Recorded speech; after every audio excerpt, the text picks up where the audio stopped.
Hello friends.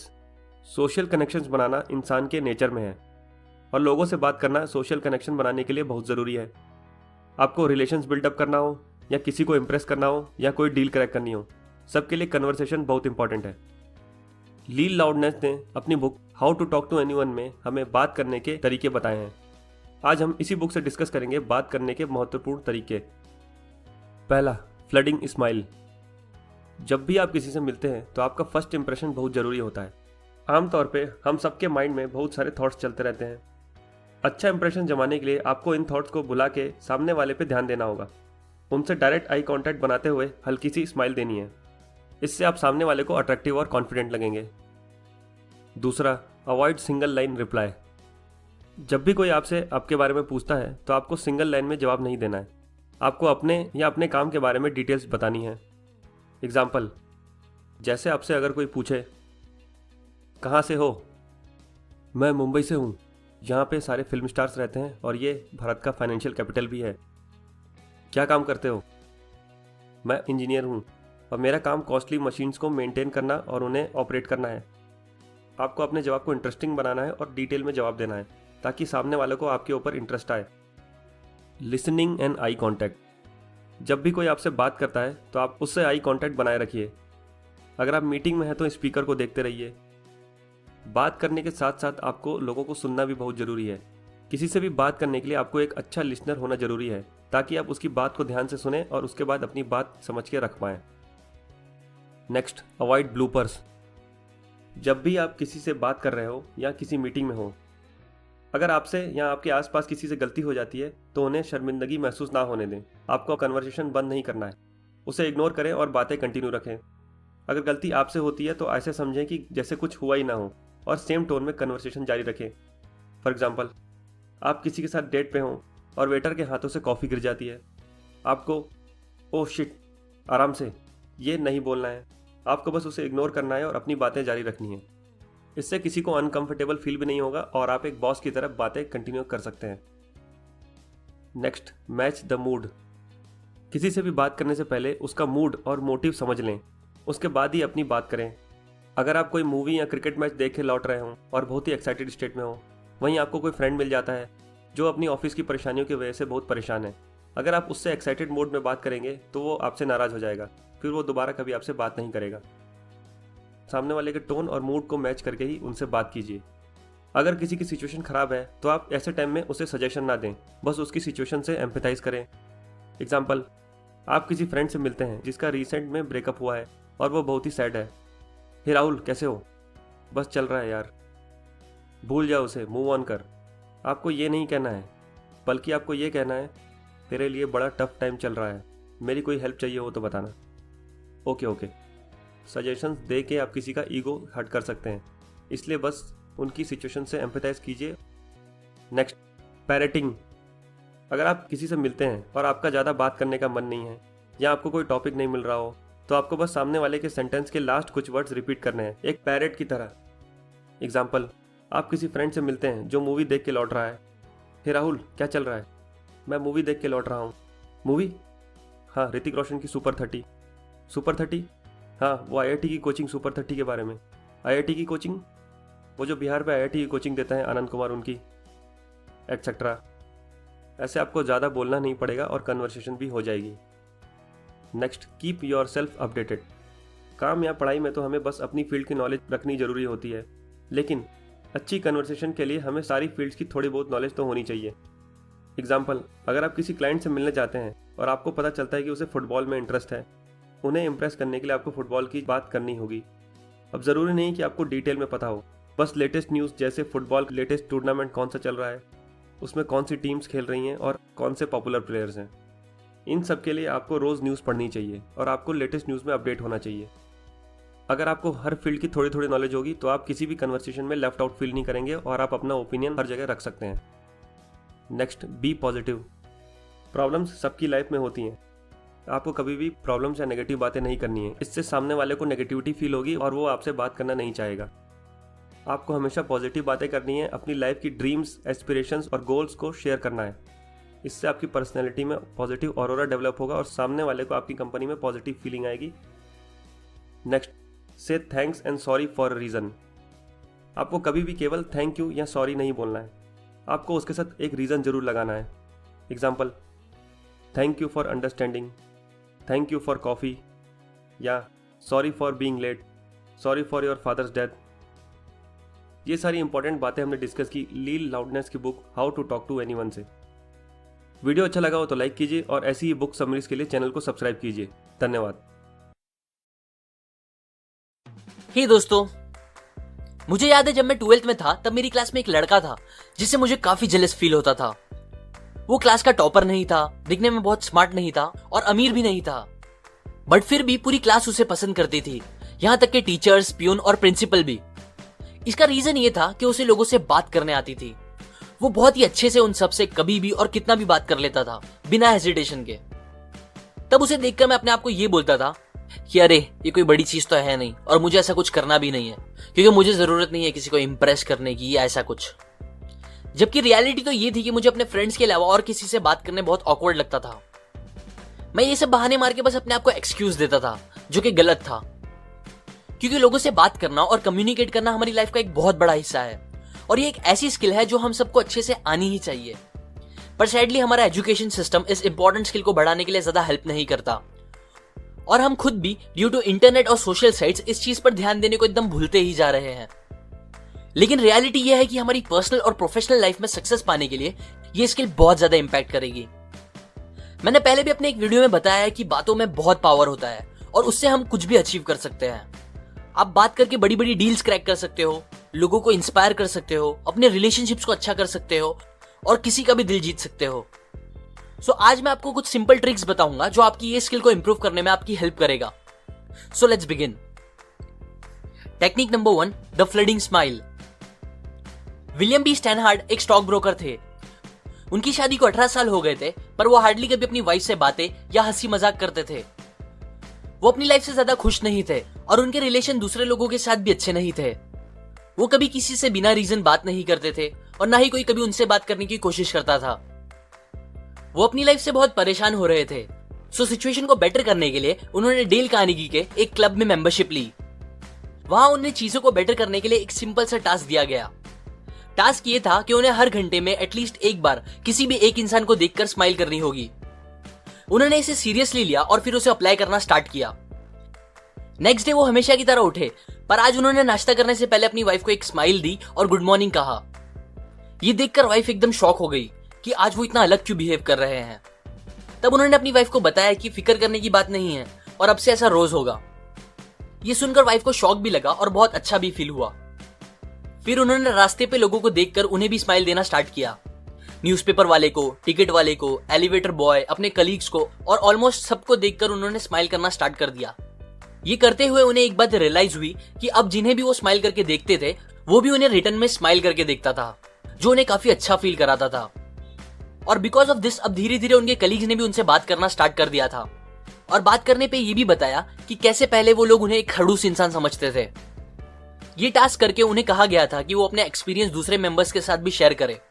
सो उन्होंने एक letter में ये सारी चीजें बताई और कहा कि इस एक सिंपल चीज ने उन्हें और उनकी वाइफ को इतनी खुशी दे दी है जितनी कभी उन्हें सालों में भी नहीं मिली थी। सो आप लोग भी जब भी किसी से बात करते हो या जब आप बात नहीं भी करते फिर भी अपने फेस पर एक स्माइल रखो। ये चीज आपकी अट्रैक्टिवनेस और कॉन्फिडेंस बढ़ा देगी और दूसरी तरफ आपका ब्लड प्रेशर और स्ट्रेस भी कम करेगी, जिससे आपकी हेल्थ भी अच्छी रहेगी। बात करते टाइम फेस पर हल्की सी स्माइल रखना सामने वाले इंसान को सेफ और अच्छा फील कराती है। एक और इंपॉर्टेंट बात, फ्लडिंग स्माइल मतलब ये नहीं होता कि आप किसी को देखते ही फौरन स्माइल कर दो, बल्कि ऑथर कहती हैं किसी से मिलने के बाद आपको पहले उनके फेस पे देखना चाहिए और फिर 1-2 सेकंड रुक कर एक स्लो स्माइल करनी चाहिए, बिकॉज लोगों को ये स्माइल फास्ट स्माइल से ज्यादा जेन्युइन लगेगी। Technique number 2, the sticky eyes. Social experts कहते हैं एक बहुत ही कॉमन मिस्टेक जो ज्यादातर लोग करते हैं वो ये है कि वो जब किसी से बात करते हैं तो वो सामने वाले इंसान को देखने के बजाय इधर उधर ज्यादा देखते हैं। अब उनके इधर उधर देखने का रीजन कुछ भी हो, लेकिन ये चीज सामने वाले को ये सिग्नल देती है कि आप उनकी बातों में इंटरेस्टेड नहीं हो और ऑब्वियसली ये बात किसी को पसंद नहीं होती। सो अगर आपको सामने वाले के साथ अच्छा रिलेशन बनाना है या एक अच्छी कन्वर्सेशन करनी है तो कभी भी ये सिली मिस्टेक मत करो। बेस्ट ये है कि आप बात करते टाइम लोगों की आंखों में देखो और आई कांटेक्ट बनाओ। लेकिन एक बात याद रखो, स्माइल करना, आई कांटेक्ट बनाना, ये सब बेस्ट है अगर सामने वाला आप में और आपके रिएक्शन में इंटरेस्टेड है तो। वरना ऐसा करना सामने वाले को क्रीपी और अजीब भी फील करा सकता है। इसीलिए थोड़ा सोच समझ के ये दोनों चीजें यूज करना। Technique number 10, match the mood. आपके साथ कभी ऐसा हुआ है कि आपका मूड बहुत खराब हो, आप सैड हो और उसी टाइम कोई इंसान आके आपसे एकदम फुल एक्साइटमेंट में जोर जोर से आपसे बात करने लगे। यूजुअली आपको भी एक्साइटमेंट अच्छी लगती हो, लेकिन बस उस टाइम पे आपको उस इंसान से थोड़ी चिढ़ होने लगे। या फिर कभी इसका उल्टा हुआ हो, जब आप एकदम एक्साइटेड हो और कोई आके आपसे एकदम सैड बातें करने लगे। मोस्टली जब लोगों के साथ ऐसा होता है तो उन्हें उन अलग मूड वाले लोगों से दूर जाने दिल करता है, स्पेशली अगर उस इंसान के साथ उनका क्लोज रिलेशन ना हो, मतलब वो कोई नया इंसान हो या जिससे वो ज्यादा बात ना करते हो, कोई ऐसा इंसान हो। अब ये होता है बिकॉज ऑफ मूड मिसमैच। इसीलिए जब आप किसी से बात करना स्टार्ट करो तो आप पहले इस बात पे ध्यान दो कि सामने वाले का मूड कैसा है। अगर वो सैड या लो मूड में है तो आप डायरेक्टली एकदम ज्यादा एक्साइटमेंट में उनसे बात मत करो, बल्कि स्टार्ट में थोड़ा आराम से बात करो और फिर धीरे धीरे अपने मूड और एक्साइटमेंट लेवल को बढ़ाओ। ये चीज सामने वाले का भी मूड अच्छा कर सकती है। Technique number 15 to 17, never the naked job, city and introduction. बहुत से लोग जब पहली बार किसी से मिलते हैं या फर्स्ट टाइम किसी से बात करते हैं तो उनकी बातें कुछ ऐसे होती है। हेलो। हेलो। आपका नाम क्या है? जी मेरा नाम सुरेश, और आपका? मेरा राजेश। ओह, अच्छा नाम है। मैं असल में सॉफ्टवेयर डेवलपर हूँ। और आप? जी मैं एक इंजीनियर हूँ। Oh good good. तो आप रहते कहाँ हो? जी मैं थाने में रहता हूँ। और आप? मैं वसई। Oh nice nice. बस अब वापस एक ऑकवर्ड साइलेंस, और उसके बाद दोनों को ये नहीं समझ में आता कि आगे वो क्या बात करे। तब वो दोनों बस चाहते हैं कि वो कैसे भी उस सिचुएशन से बाहर निकले। और ये होने के बाद नेक्स्ट टाइम अब दोनों एक दूसरे को जितना हो सकेगा अवॉइड करेंगे, क्योंकि उन्हें फिर वो ऑकवर्ड सिचुएशन से डील नहीं करनी होगी। अगर आप चाहते हो ऐसा ना हो कभी और आपकी अच्छे से बात हो लोगों से, तो प्लीज अपने ऊपर और पूरी इंसानियत के ऊपर एक एहसान करो और कभी भी एक लाइन में किसी के क्वेश्चन का जवाब मत दो। जो सबसे कॉमन क्वेश्चंस होते हैं, जैसे कि आप कहाँ रहते हो, आप क्या करते हो, इन क्वेश्चंस के लिए थोड़े बड़े जवाब सोचो। मतलब आप पता करो कि आप जहां रहते हो वहां के कुछ फैक्ट्स, कुछ इंटरेस्टिंग बातें जो आप लोगों को उस जगह के नाम के साथ और बता सकते हो। वैसे ही आपके प्रोफेशन से रिलेटेड कुछ इंटरेस्टिंग बातें जो आपको लगता है लोगों को या आपको खुद को बात आगे बढ़ाने में मदद करेगी, वो बोलो। और प्लीज अगेन, अगर आप चाहते हो आपकी अच्छे से बात हो सामने वाले से, तो उन्हें कभी भी बस एक लाइन का आंसर मत दो। Technique number 20, parroting. पैरेट एक बहुत ही ब्यूटीफुल बर्ड है जो हमारा दिल इजीली जीत लेता है, और वो भी बस हमारे कहे गए कुछ वर्ड्स को रिपीट करके। किसी से बात करते टाइम अगर आपको आगे क्या बोलना है ये नहीं समझ आ रहा और आप चाहते हो आपकी बातें आगे बढ़ती रहे, तो आप ये टेक्निक यूज कर सकते हो जिसे कहते हैं पैरेटिंग। इसमें आपको और कुछ नहीं, बस सामने वाले इंसान के कहे गए लास्ट के कुछ वर्ड्स को रिपीट करना होगा और आपकी बात आगे होती रहेगी। एग्जाम्पल, एक आदमी अपने घर जा रहा था, तभी रास्ते में उसे एक दोस्त मिल गया।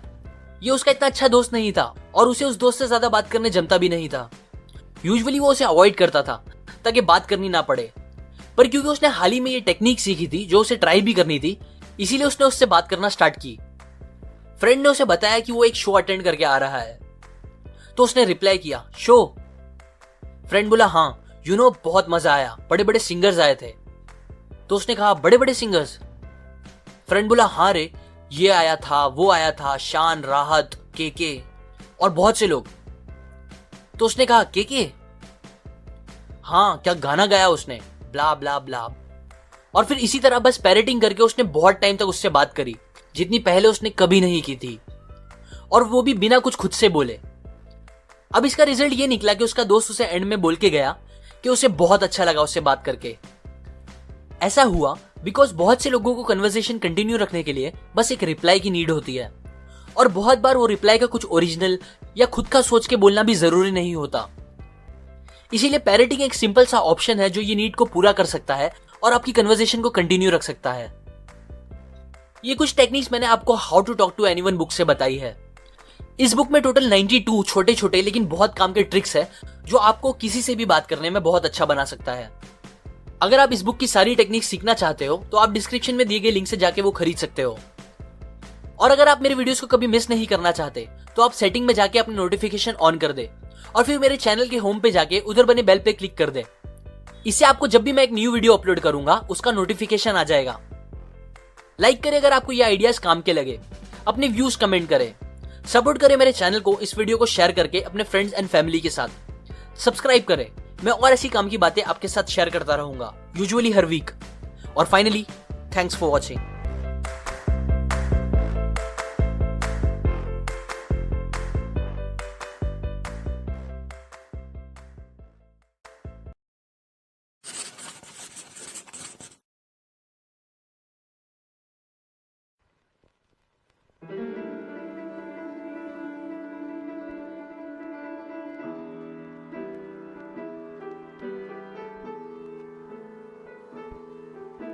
So there's this guy named John. He lives with his girlfriend in the countryside. John is sick of living in the same place. He wants to move to a bigger city with better opportunities. There's only very few people around his current location and no opportunities whatsoever. The problem is, he needs to bring up the idea to his partner now, especially that John is aware that his girlfriend's favorite place to live is a less noisy area. John at last chose to compromise, swallowed his dreams in his heart, and kept silent about it.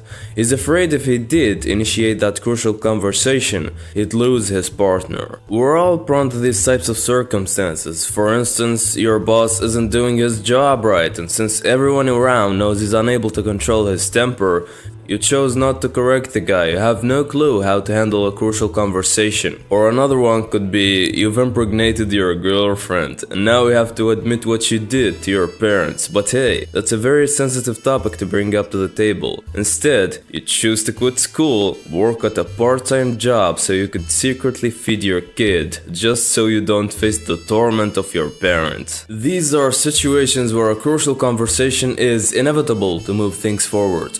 And almost every time people choose one of these two alternatives. Either A, they avoid the confrontation, terrified of what the outcome might be, or they face the fear, bring up the sensitive topic but handle the conversation poorly, resulting in disastrous outcomes. So for you to stop screwing things up, you better learn how to handle crucial conversations, unless you want to avoid them for the rest of your life.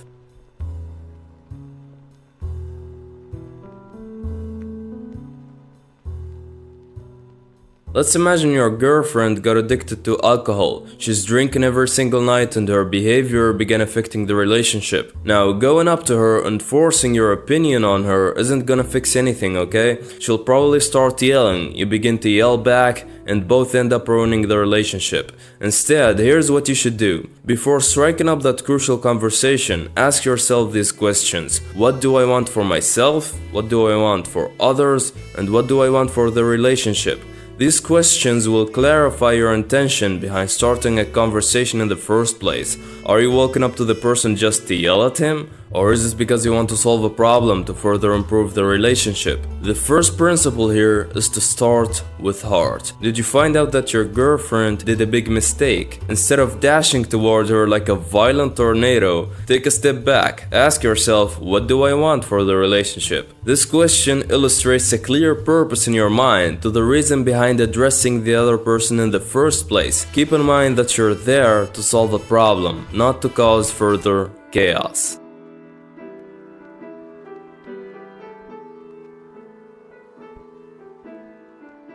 In crucial conversations, people tend to feel unsafe. Signs that people feel unsafe include remaining silent, taking things personally, or withdrawing to avoid confrontation. So it's really important for you to learn how to coax the other person so they'd feel at ease while talking about sensitive topics. To achieve this, you need to learn how to establish a pool of shared meaning. The second you initiate the conversation, say, hey, let's imagine a pool floating in the middle while we talk. In this pool, each of us will be throwing all of his opinions without getting frowned upon, judged, or criticized. Each opinion thrown into the pool will be acknowledged and examined for credibility. After sharing our thoughts and analyzing every single one of them objectively, we get to make a final decision based on what was thrown into the pool. This technique is called the pool of shared meaning. In crucial conversations, conversations, both parties tend to believe that he or she is right and that the other person must compromise. So it's important to give up on your selfishness and establish a pool of shared meaning the second you enter a crucial conversation. Tell the other person to share his thoughts into the pool without fear of judgment or criticism. Make it clear that this isn't a win-lose situation, but rather a means to find a shared solution, a solution that will surely benefit both parties. In most crucial discussions, people don't want to share their opinion because they fear that others will judge them. Establishing a pool of shared meaning will make the other person feel safe and more willing to share.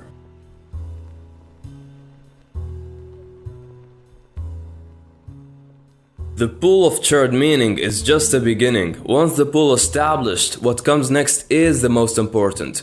Recall that the pool of shared meaning isn't a technique to use so you can manipulate others to thinking that you're the right one. When you establish the pool, you have to be genuinely interested in finding a win-win solution that will benefit both of you guys. And to be able to find that kind of solution, you have to create a mutual purpose between you and the other person. The authors refer to 4 skills that will help you achieve that. These 4 skills form the acronym CRIB. The C stands for Commit to Seek Mutual Purposes. It's pretty rare that people seek out mutual purposes while conversing, because both sides think they are right. If you find out that the conversation isn't going anywhere and that you're just adding fuel to the fire, suggest that both of you should completely give up the idea that they are right, thereby help each other to find a mutually beneficial resolution. An example for this is to say, hey, I feel like we're both trying to force our point of view here. How about we stop for a second and think up a third alternative that benefits both parties? The R goes for recognize the purpose behind the strategy. For instance, you bought tickets to a noisy festival, but your girlfriend wanna stay home. Instead of lashing onto your own purpose, start questioning the other person. The magical word is why. Ask your girlfriend, why is she pushing so hard to stay indoors? She responds, I don't like to go to a festival.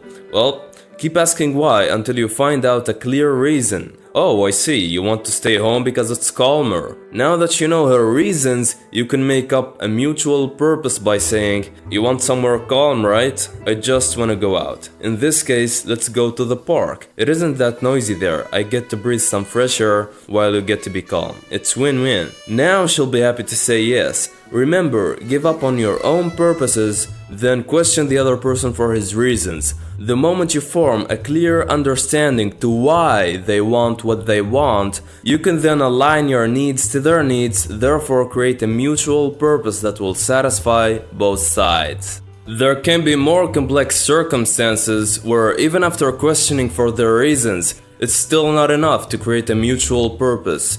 This is what the I stands for. If you're unable to create a mutual purpose, invent one. To be able to invent a mutual purpose, you have to convince the other person that this new purpose will serve you both long term. For example, your business partner is procrastinating on his work. If you come up to him and say, hey dude, why are you being so lazy? His answer would be like, well, I just don't feel like it. I want to chill back and relax. So in this situation, asking why won't help. Instead, remind the other person of a long-term goal. Say, hey man, project yourself into the future. 10 years from now, do you see our business as prosperous, or did it fail because you aren't getting the job properly done? Reminding the person of a long-term goal is a great way to invent a mutual purpose. Another case would be your girlfriend is ruining her health with alcohol. Perhaps you could tell her to envision herself with cancer in her future life. People often get too caught up in the pleasures of the moment, thereby forget about the impact of instant gratification on their future lives. Long-term purposes serve better at convincing people because they are strong motivators. Now that you've created a mutual purpose, you can start brainstorming to come up with new ways of thinking that serves both parties equally. Imagine you're working at a company. It's a pretty good job, you love it, but one day you find out that your boss isn't doing his job well, and it's affecting everyone, including the percentage of the benefits. Now, someone has to build up the courage and confront the boss to correct his behavior. None of your colleagues were willing to do it, but hey, since you learned about how to establish a pool of shared meaning, you're good to go, right? You got this. So you go up to your boss and strike up that crucial conversation. The idea of sharing thoughts into the pool of meaning was welcomed by him. But after throwing in your own opinions, you could sense that his emotions got a little bit heated and his eyebrows contracted with anger. You decide to ignore his reactions and keep pushing. Next thing you know, you're homeless. The idea here, the pool of shared meaning technique, works like a charm.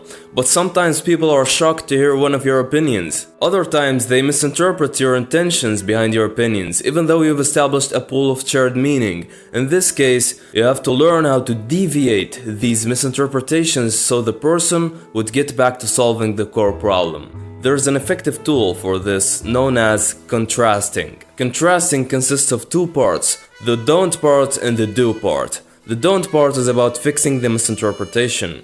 An example is to say, "Hey boss, the last thing that I wanted to do was to make fun of you." This will negate any bad intentions. The do part is to praise the other person's self-esteem. Say, "In fact, I think that your efforts are enormous and immensely appreciated." Contrasting will fix other people's misunderstanding of your own opinions so you're both able to get back to solving the main problem. Just remember, every time the other person is to digress and turn reactive, angry, or emotional, it just means that they felt unsafe, that their self-image is on the line. Use contrasting to restore safety, to deviate their attention back on the main issue. As a recap, I'll summarize all the main points in a way that's easier to internalize. In crucial conversations, the first thing that you'd want to keep in mind is mental preparation. Before entering the danger zone, ask yourself, what do I want for myself, for others, and for the relationship? Second, as soon as you start talking, make sure to establish a pool of shared meaning. Tell the other person to talk freely, that no one will be judged or shamed while running the conversation. This creates safety. When people feel safe, they are more liable to share. Third, use the 4 crib skills to handle the conversation. Both sides must contribute and help each other to analyze every opinion thrown into the pool of shared meaning. You do this by asking the other person for his reasons behind every opinion, thereby create a mutual purpose, a win-win solution. If asking why doesn't work, remind the other person of a long-term purpose, because long-term goals serve better at motivating people. While talking, the person might get angry or take things personally. If this happens, use contrasting to relieve any bad intentions. Follow up by praising the other person's self-esteem and show respect for them so they're able to calm down again and focus back on resolving the main problem.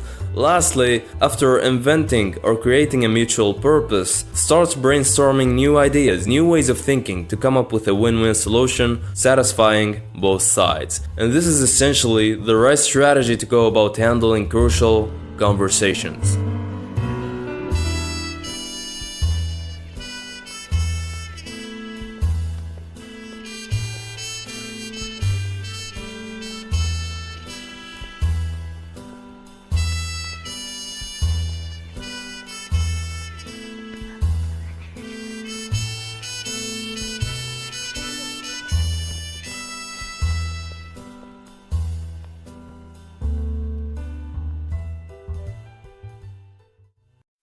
हे दोस्तों, सही time पे सही words बोलना ताकि सही results मिल सके, ये सबके बस की बात नहीं होती। इनफैक्ट कुछ ही लोग होते हैं जिनके अंदर ये अमेजिंग स्किल पाई जाती है।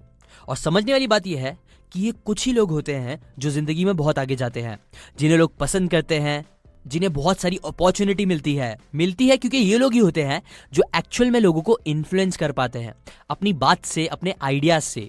एग्जाम्पल, कई बार इनफैक्ट मैक्सिमम टाइम लोग एक इंसान से प्रोडक्ट या सर्विस लेते हैं इसलिए नहीं क्योंकि उनके प्रोडक्ट बेटर है दूसरों से, बस इसलिए क्योंकि उस इंसान को या उस कंपनी को सही से बात करने आती थी, सही वर्ड्स का यूज करने आता था, जिसने उन लोगों के दिल छुए और उन्हें एक्शंस लेने के लिए मजबूर किया। ना ऑथर बोलते हैं कि मैक्सिमम लोगों में ये स्किल नहीं होती, इसीलिए वो ऑन द स्पॉट बात करते टाइम सोचते हैं कि उन्हें क्या बोलना चाहिए क्या नहीं, जो ऑथर के हिसाब से वर्स्ट टाइम होता है क्या बात करनी है सोचने का।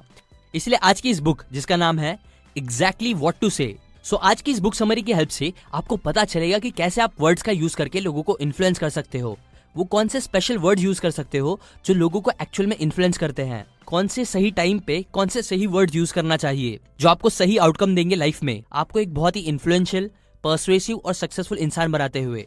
सो यही सारी चीजें हम सीखेंगे आज इस बुक समरी से। सो लेट्स बिगिन।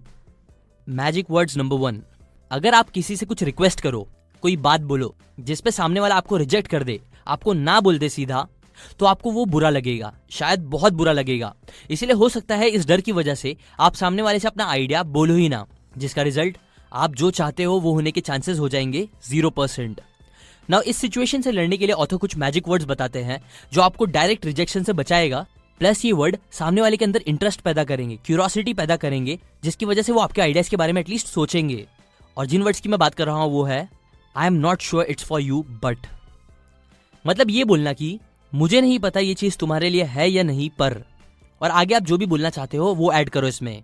देखो यूजुअली बट या पर बोलना अच्छा नहीं होता, बिकॉज ये वर्ड जब कोई यूज करता है तो उससे पहले बोली गई सारी बातें लोगों को यूजलेस लगती है, इसलिए नॉर्मली बट यूज करना सही नहीं होता। लेकिन यहाँ इस लाइन में ये हमारे काम आता है। एग्जाम्पल, मुझे नहीं पता ये तुम्हारे लिए है कि नहीं बट कल हम काम के टेंशन से दूर एडवेंचर के लिए कहीं घूमने जा रहे हैं, अगर तुम्हें आना है तो तुम इसके बारे में सोच सकते हो।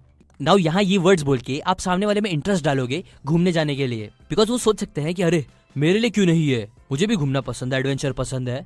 इसीलिए ऐसा बोलने से एटलीस्ट वो उस आइडिया के बारे में सोचेंगे, डायरेक्ट आपको रिजेक्ट करने के बजाय। Second set of magic words. अगर आप 100 लोगों से एक एक करके पूछो कि क्या आप एक ओपन माइंडेड इंसान हो, तो एटलीस्ट उसमें से 99% लोग बोलेंगे पक्का कि हाँ वो ओपन माइंडेड इंसान है, बिकॉज किसी को भी क्लोज माइंडेड वाला इंसान नहीं बनना या एटलीस्ट नहीं दिखाना। सो यहाँ आप इसी फैक्ट का यूज करोगे लोगों को इन्फ्लुएंस करने के लिए, और आगे बताने वाले ये वर्ड यूज करने से आपके चांसेस 10% से बढ़ के 50-50 हो जाएंगे। एग्जाम्पल समझो, कोई इंसान एक गलत तरीके से काम कर रहा है जिसकी वजह से वो आपको बेस्ट आउटपुट नहीं दे पा रहा है जैसा आपको चाहिए, तो इस पे आप उन्हें डायरेक्ट गलत बोलने के बजाय क्या करो कि ये वर्ड यूज करो। दोस्त, क्या तुम ओपन माइंडेड हो अपने रिजल्ट्स या अपनी प्रोडक्टिविटी बढ़ाने के लिए? ना इस पे ऑब्वियसली वो बोलेंगे हाँ। सो जब वो हाँ बोले तो फिर तुम इसके बाद अपना तरीका उन्हें बता सकते हो ना। ये सिंपल चीज ज्यादा लाइकली कर देगी कि वो आदमी आपकी बात मानेगा और सीखने के बाद वो यूज भी करेगा, बिकॉज अब ये वर्ड्स के थ्रू आप उन्हें ऐसा दिखाओगे कि आप उन्हें बस चॉइस दे रहे हो, ना कि उन्हें गलत बोल रहे हो, और ये जो ऑप्शन है वो खुद अपने आप से चुन रहे हैं, जबकि रियलिटी तो कुछ और ही है। Third set of magic words, what do you know. देखो, हर नॉर्मल इंसान को लगता है कि वो हमेशा एकदम सही होता है, जबकि दूसरे इंसान जो उनसे अलग सोचते हैं वही गलत होते हैं। इसलिए कई बार जब उनमें कोई बहस होती है तो वो पूरी ताकत से लड़ते हैं अपनी बात सामने वाले को समझाने के लिए, या मैं ये बोलूं अपने आप को सही दिखाने के लिए। अब प्रॉब्लम यह है कि जब भी दो लोगों की बीच जो बात हो रही है उसका गोल एक दूसरे को कोई बात समझाने से हटके एक दूसरे को हराना हो जाता है, तो कुछ भी हो जाए फिर दोनों नहीं हारते, या फिर आप बोल सकते हो दोनों हार जाते हैं, क्योंकि फिर लड़ने की वजह से कोई भी इंपॉर्टेंट बात समझ नहीं पाता। सो क्वेश्चन ये आता है कि कैसे बिना लड़े बात समझाई जाए किसी को भी। वेल, इसके लिए ऑथर बोलते हैं कि आपको सामने वाले इंसान को गलत बोलने वाले वर्ड्स यूज करने के बजाय सामने वाले इंसान को अनसर्टेन करने वाले वर्ड्स का यूज करना चाहिए। देखो, कोई भी इंसान बहस करता है तो वो ऐसा कर पाता है क्योंकि उसे पक्का सर्टेनिटी के साथ लगता है कि वो एकदम सही है। सो अगर आप उसकी उस सर्टेनिटी को अनसर्टेनिटी की तरफ ढकेल दोगे तो फिर ज्यादा चांस हो जाएंगे कि उन्हें कुछ बात समझ आएगी। एग्जाम्पल, एक आदमी आपको बोलता है कि इंडिया की इकोनॉमी बहुत अच्छी चल रही है, बेस्ट है और ऐसी चलनी चाहिए, जबकि आप इसका उल्टा मानते हो, तो इस पे आप उसे गलत बोलने के बजाय क्या करो कि फिर उनसे आप क्वेश्चंस पूछो कि what do you know about it. कितना अच्छे से तुम्हें पता है इस टॉपिक के बारे में, तुमने कहाँ से ये चीज को पढ़ा, क्या व्हाट्सएप से या कहाँ से देखा, नॉर्मल मीडिया की बात से? वैसे सच में अगर आंसर्स उनके ऐसे है तो आप उनसे प्यार से पूछ सकते हो कि क्या उन्हें लगता है व्हाट्सएप और न्यूज चैनल सच में एक ट्रस्टफुल सोर्स है उनकी नॉलेज के लिए, और क्या न्यूज एंकर से बेटर कोई बता सकता है, इसका आंसर दे सकता है, इकोनॉमिस्ट या सच में जो उस फील्ड के एक्सपर्ट्स हैं। ऐसे ही आप उनकी नॉलेज के बेसिस पर सवाल करो, ऐसी बातें बोलो जो उन्हें अनसर्टेन कर दे, बिकॉज ऐसा करने से ही ज्यादा चांस होंगे कि वो सच में आपकी बात समझेंगे कंपेयर टू बस उनसे लड़के उन्हें बात समझाने के। Fourth set of magic words, how would you feel if. Motivational speaker, ये वर्ड सच में मैंने अपनी लाइफ में कितनी बार सुना है, ऐसे ऐसे लोगों को यूज करते हुए सुना है कि मैं एक मोटिवेशनल स्पीकर हूं, कि फिर सच में अगर मुझे कोई मोटिवेशनल स्पीकर बोलता था तो मैं उसे मना करता था कि नहीं, मैं कोई मोटिवेशनल स्पीकर नहीं हूं। और रीजन बस ये भी नहीं था, बल्कि एक्चुअल में रीजन ये भी था बिकॉज सच बोले तो मुझे मोटिवेशन का एग्जैक्ट मतलब ही नहीं पता था, या आप बोल सकते हो मैंने कभी इसके बारे में सोचने की कोशिश ही नहीं करी। पर अब ऐसा नहीं है। देखो, मोटिवेशन आता है एक लैटिन वर्ड से जिसका मतलब रफली होता है the reason to move, reason to do something. मतलब अगर आप किसी भी इंसान से कोई भी काम कराना चाहते हो, उसे एक्शंस लेने के लिए उसकी हेल्प करना चाहते हो, तो आपको उन्हें मोटिवेट ही करना पड़ेगा। मोटिवेट करना मतलब लोगों को एक्शंस लेने के लिए रीजन देना, और जितना ज्यादा आप उन्हें स्ट्रॉन्ग रीजन दोगे उतने बड़े बड़े वो एक्शंस ले सकते हैं। जो कि फिर मैंने रियलाइज किया कि मैं भी हर संडे बुक समरी डाल के यही कर रहा हूँ, आपको एक्शंस लेने के लिए मजबूर कर रहा हूँ। इसीलिए हाँ, अब मैं बोल सकता हूँ कि मैं एक मोटिवेशनल स्पीकर हूँ। अब अगेन मैजिकल वर्ड्स की बात करें तो अगर आप एक इंसान को सही वर्ड्स यूज करके मोटिवेट करोगे तो आप फिर उनसे कोई भी काम करा सकते हो। बस आपके वर्ड्स उन्हें रियलाइज कराना चाहिए कि वो रीजन कितना बड़ा है। बिकॉज जैसे मैंने पहले ही बोला, रीजन बड़ा होगा तो ही लोग एक्शन ले पाएंगे ना। ये बात समझो। देखो, कोई भी इंसान कोई भी काम करता है दो रीजंस की वजह से। पहला, टू अवॉइड पेन, और दूसरा टू गेन प्लेजर। सो यही दोनों चीजों को समझते हुए अगर आप सही से वर्ड्स का यूज करोगे तो फिर आप लोगों को बहुत ज्यादा मोटिवेट कर सकते हो और उन्हें कोई भी एक्शन लेने के लिए मजबूर कर सकते हो। नाउ जिन स्पेसिफिक सेट ऑफ वर्ड्स की मैं यहाँ बात कर रहा हूँ वो है how would you feel if. Example, आपको कैसा फील होगा अगर आप हर महीने के लाखों रुपए कमाओगे तो, करोड़ों रुपए कमाओगे तो। आपको कैसा लगेगा अगर आपका कंपटीशन आपको हरा देगा तो, क्या आप चाहोगे वो हो, इसीलिए वर्क हार्ड। आपको कैसा फील होगा अगर आप अपने सारे गोल्स को पूरा कर लोगे तो, बहुत अच्छा, राइट। सो वेल, उस अच्छे फीलिंग को रियलिटी बनाने के लिए एक्शंस लो। ऐसे ही आप भी how would you feel if का यूज कर सकते हो लोगों को मोटिवेट करने के लिए। Fifth set of words, just imagine. किसी भी चीज के लिए एक इंसान एटलीस्ट 2 बार डिसीजंस लेता है। पहला डिसीजन जब वो किसी चीज के बारे में सोचता है, और सेकंड जब वो उस चीज को एक्चुअल में करता है। आपने कई बार लोगों को ये बोलते हुए सुना होगा कि नहीं यार, मैं जिंदगी भर अपने आप को ये काम करते हुए नहीं देख सकता, जिसके बाद फिर मैक्सिमम चांस हो जाते हैं कि वो इंसान अपना काम छोड़ देता है और कुछ और करता है ना। ऐसा होता है बिकॉज हर चीज जो रियलिटी होती है वो पहले दिमाग में रियल होनी चाहिए, और अगर उधर ही रियल नहीं होगी तो फिर वो रियलिटी भी नहीं बनती। सो इसी बात को समझते हुए नेक्स्ट मैजिकल वर्ड्स जो आपको यूज करना चाहिए वो है जस्ट इमेजिन। देखो, हम ह्यूमंस को स्टोरीज बहुत पसंद होती है जो सीधा हमारे सबकॉन्शियस से बात करती है, बिकॉज वो हमारे दिमाग में पिक्चर्स बनाती है जो हम देख सकते हैं और कई बार फील कर सकते हैं। और जस्ट इमेजिन ये वर्ड्स कई बार हमारे ब्रेन में अच्छे या बुरे पिक्चर्स बनाने में हमारी हेल्प करता है। सो चलो इससे रिलेटेड ही कुछ एग्जांपल्स देता हूं। जस्ट इमेजिन, अगर आप हर दिन बुक्स पढ़ना स्टार्ट कर दोगे तो आप अगले 6 महीने में, 1 साल में कितना आगे निकल जाओगे दूसरों से। जस्ट इमेजिन, अगर आप हर दिन एक्शंस लोगे, एक्सरसाइज करोगे तो 6 महीने बाद आपकी बॉडी कितनी अच्छी हो जाएगी। इमेजिन करो अपने आप को एक रेगुलर रीडर बनते हुए, जहां आपके अंदर बुक्स पढ़ने का शौक पैदा हो रहा है, जहां आप लोगों को बुक्स पढ़ने की सीख दे रहे हो, लोगों को इंस्पायर कर रहे हो बुक्स पढ़ने के लिए, दूसरों की हेल्प कर रहे हो और खुद भी लाइफ में बहुत ज्यादा आगे बढ़ रहे हो। ऐसे ही कुछ आप भी इन वर्ड्स का यूज कर सकते हो। Sixth, when would be a good time. कई बार ऐसा होता है जब हम किसी इंसान को कोई काम बोलते हैं, अपना आइडिया, अपना प्रोडक्ट या सर्विस के बारे में लोगों से बात करते हैं, तो यूजुअली इसके रिप्लाई में वो बोलते हैं हाँ ठीक है, इसके बारे में मैं बाद में देखता हूँ। जिसके रिप्लाई में यूजुअली बताने वाले लोग इस पे ओके बोलते हैं और बात खत्म कर देते हैं, ये होप करते हुए कि वो बंदा टाइम निकालेगा, आपका प्रोडक्ट या सर्विस के बारे में देखेगा और फिर आपसे बात करेगा। बट यूजुअली ऐसा होता नहीं है, बिकॉज मैक्सिमम चांस हो जाते हैं कि इसके बाद वो इंसान अपनी लाइफ में बिजी हो जाता है और वो काम नहीं करता, मे बी भूल जाता है या फिर करना ही नहीं चाहता। सो इसके सोल्यूशन के लिए ही ऑथर बोलते हैं आप इन मैजिकल वर्ड्स का यूज कर सकते हो, जो है when would be a good time. Example, कोई आपको बोले कि ठीक है मैं ये काम बाद में करता हूँ या आपसे बाद में बात करता हूँ, तो आप ओके बोलने के बजाय उनसे पूछो कि ठीक है, when will be a good time according to you. आपके हिसाब से वो कौन सा अच्छा टाइम होगा जब मैं आपसे इसके बारे में बात कर सकता हूँ या इसके बारे में आपको वापस से कॉल कर सकता हूँ। ऐसा करने से आप उनसे ये एक्सक्यूज छीन लेते हो कि उनको टाइम ही नहीं मिला, बिकॉज वो फिर खुद से ही बताएंगे कि उनके पास कब टाइम होगा। 7th set of words, simple swaps. Maximum लोग कई बार ये गलती कर देते हैं कि जहां उन्हें क्लोज एंड क्वेश्चन पूछने चाहिए वहां वो ओपन एंड क्वेश्चन पूछ देते हैं। एग्जाम्पल, एक सेल्समैन समझो एक प्रेजेंटेशन देता है, जिसके खत्म होने के बाद वो पूछता है कि यही था हमारा प्रोडक्ट, अब अगर आपको इसके बारे में कोई क्वेश्चन है तो आप मुझसे पूछ सकते हो। ना आइडियली आपको पता होगा कि जब लोग किसी चीज में इंटरेस्टेड होते हैं तो उससे रिलेटेड क्वेश्चन ज्यादा पूछते हैं, क्योंकि उससे उन्हें क्लैरिटी मिलती है, चीजें समझ में आती है। वैसे ही यहाँ भी क्वेश्चन ज्यादा आना अच्छा होगा, बिकॉज लोगों को इससे क्लैरिटी मिलेगी जो उन्हें फिर प्रोडक्ट खरीदने के लिए और एनकरेज करेगी। बट जब सेल्समैन ये क्वेश्चन पूछता है कि क्या आपके पास कोई क्वेश्चन है कि नहीं, तो यूजुअली इससे चीजें क्लियर होने के बजाय लोगों को और कंफ्यूजन हो जाता है, बिकॉज फिर वो शायद ये सोचने लगे कि क्या उनके पास सही क्वेश्चन है कि नहीं। जबकि अगर वो प्रेजेंटेशन खत्म करने के बाद ये क्वेश्चन पूछता कि ठीक है, अब है क्वेश्चन टाइम, अब आपके जो भी क्वेश्चन है वो आप मुझसे पूछो, तो ये चीज उनका फोकस क्वेश्चन है कि नहीं से हटा के कौन सा क्वेश्चन पूछना है इस पे डालेगा, जो उन्हें ज्यादा क्लैरिटी देगा। सिमिलरली अगर आपको किसी का कॉन्टैक्ट नंबर मांगना है तो आप उन्हें ये मत पूछो कि क्या मुझे आपका कॉन्टैक्ट नंबर मिल सकता है कि नहीं। इंस्टेड आप ऐसा पूछो कि मैं आपको कहां कॉन्टैक्ट कर सकता हूं आगे बात करने के लिए। इससे ज्यादा चांसेस होंगे कि सामने वाला आपको कॉन्टैक्ट इन्फॉर्मेशन देगा। नाउ ये थे बस 7 सेट ऑफ मैजिकल वर्ड्स जो ऑथर ने इस बुक में बताई है। ऐसी इस बुक में 15 से और ज्यादा क्वेश्चंस है, मैजिकल वर्ड्स है जो आप यूज कर सकते हो अलग अलग टाइम पे। जो सारी बातें अगर आपको जानना है तो मुझे कमेंट करके जरूर बताएं, या फिर आप इसकी ऑडियो बुक सुनकर भी वो सारी बातें जान सकते हो जो आपको नीचे लिंक से मिल जाएगी। लाइक करें अगर आपको ये बातें काम की लगी, शेयर कर इस वीडियो को, और सबसे मेन सब्सक्राइब करके बेल आइकन दबाएं ताकि आपको इन वीडियोस के नोटिफिकेशन आते रहे और आप अच्छी बातें सीख के अपनी लाइफ को इंप्रूव करते रहो। And finally, thanks for watching.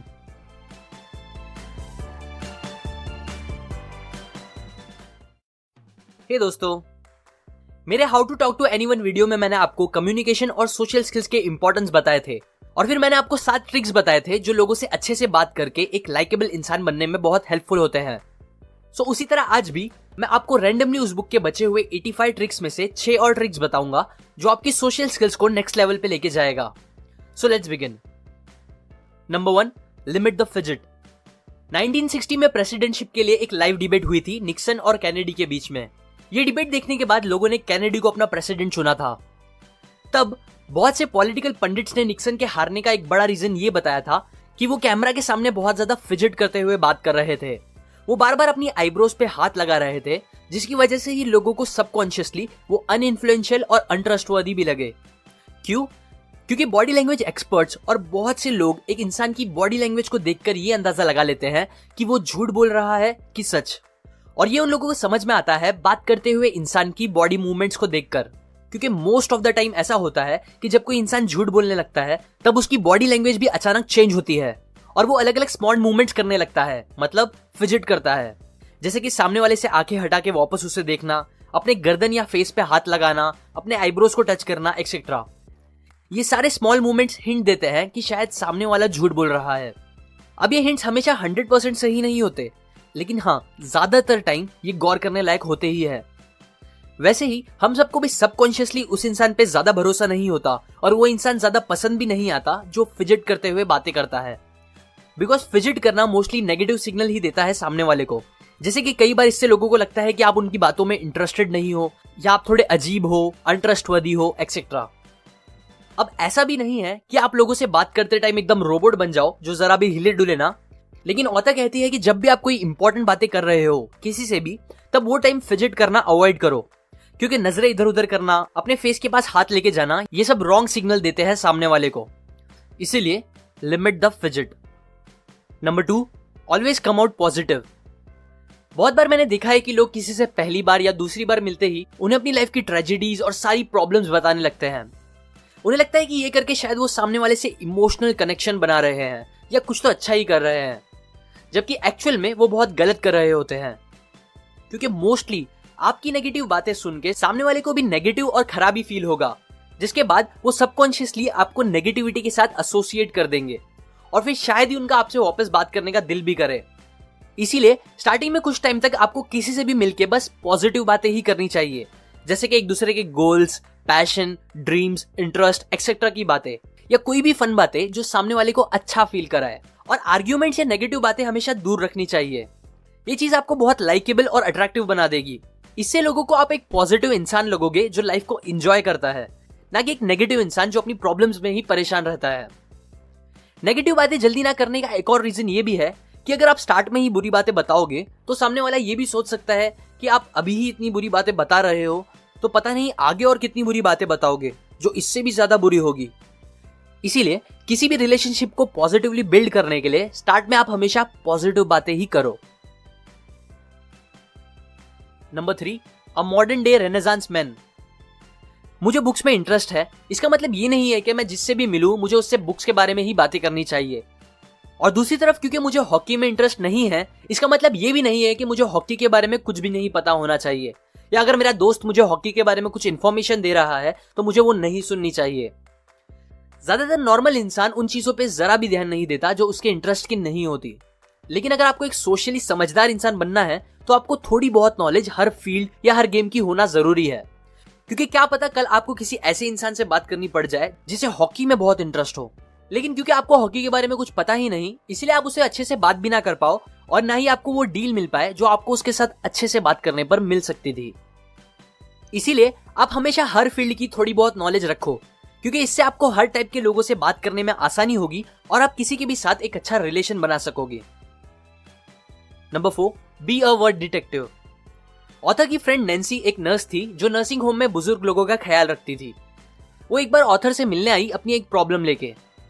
Problem ये थी कि नैन्सी को उन एल्डर्स की केयर करनी थी उनसे अच्छे से बात करके, लेकिन क्योंकि एज डिफरेंस का गैप बहुत ज्यादा था इसीलिए वो उन लोगों से घुल मिल नहीं पा रही थी, स्पेशली एक औरत से जिनका नाम मिसेस ओटिस था। ओटिस थोड़ी खड़ूस टाइप की औरत थी जो कभी किसी से बात नहीं करती थी। नैन्सी ऑथर को बताती है कि अभी कल ही उन्होंने उनसे बात करने की कोशिश करी थी, ये बोल के मौसम तो अच्छा ही नहीं हो रहा, बारिश ने एकदम परेशान करके रख दिया है ना मिसेस ओटिस? तो इस पे उन्होंने मुंह बना के मुझे कहा, बारिश बहुत अच्छी होती है प्लांट्स के लिए। ये सुन के ऑथर ने हंसते हुए नैन्सी से पूछा कि फिर इस पे तुमने क्या रिप्लाई किया? नैन्सी बोली, मैं क्या बोलती, उन्होंने मेरी बात ही कट कर दी, वो ऑब्वियसली मुझसे बात नहीं करना चाहती थी। तब ऑथर ने सजेस्ट किया कि तुम एक काम करो, कल उनसे जाके पूछना क्या उन्हें प्लांट्स पसंद है। नैन्सी ने पहले बहुत मना किया बट फिर वो मान गई। जिसके बाद दूसरे दिन नैन्सी ने ऑथर को कॉल किया और एकदम एक्साइटमेंट में ऑथर से पूछा कि उन्हें कैसे पता चला प्लांट्स के बारे में। मिसेस ओटिस को प्लांट हद से ज्यादा पसंद है और इतना ही नहीं, उनकी शादी भी एक गार्डनर से हुई है। वो अब मुझसे बहुत ज्यादा बात कर रही हैं, इतना कि मुझे समझ नहीं आ रहा कि मैं उन्हें कैसे चुप कराऊं। ऐसे ही वर्ड डिटेक्टिव बनके आपको लोगों के बारे में ज्यादा पता चल सकता है। जैसे कि मिसेस ओटिस के सेंटेंस में प्लांट्स की वर्ड सुन के ऑथर ने गेस किया कि शायद उन्हें प्लांट्स पसंद होंगे।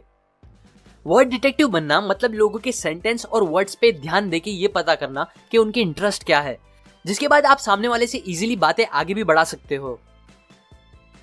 Number 5, it's communication. हम इंसान बचपन से बहुत सेल्फ सेंटर्ड होते हैं, जो हर चीज को बस अपने से रिलेट करके सोचते हैं।